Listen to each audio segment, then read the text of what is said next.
Alvarez. I'm interested in becoming a registered respiratory therapist. So today I've been given permission to job shadow a lead RT at Ball State Medical Center, and it's going to be so exciting. Good morning, Luis. Hey, how are you? I'm Tanner Early. Tanner, Jeff. Nice to meet you. Likewise. Today I'll be mentoring you. I just received an order from one of our pulmonologists to evaluate a patient for potential discharge. Since you've completed the HIPAA training and have satisfied the requirements for Human Resource Department, you've been approved to examine patient information with me.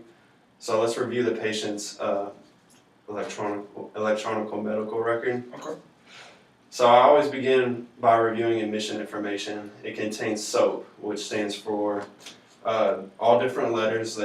So S is subjective, and that's going to be with the patient, like their chief complaint. So if the patient says, "I feel like I'm smothering and I can't breathe," and O is objective, and that's things that you can see, hear, or feel.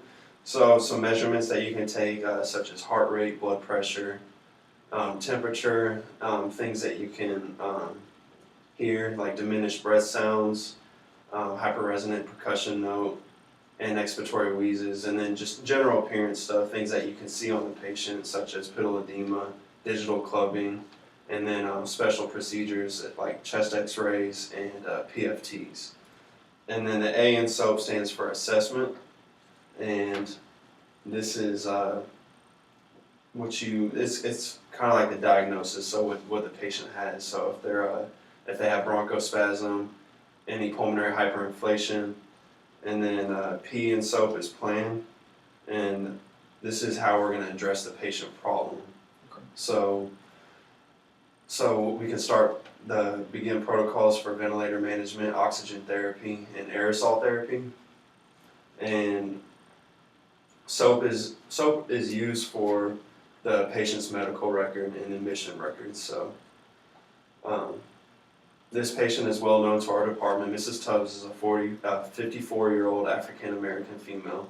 She was admitted a week ago for COPD exacerbation.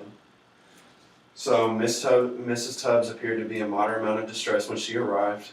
We'll look at her vital signs after she had been on BiPAP for 30 minutes. I'll explain non-invasive positive pressure ventilation to you later. Here are some PFT results from a clinical visit she had earlier this month, and I'll get into it later. So we measure her forced vital capacity, her FEV1, and her FEV1 over FVC percent. And this is where we can see the obstructive or restrictive lung disease. Okay. And it shows her predicted, and then her pre-bronchodilator and post-bronchodilator. And like I said, we'll get into that later.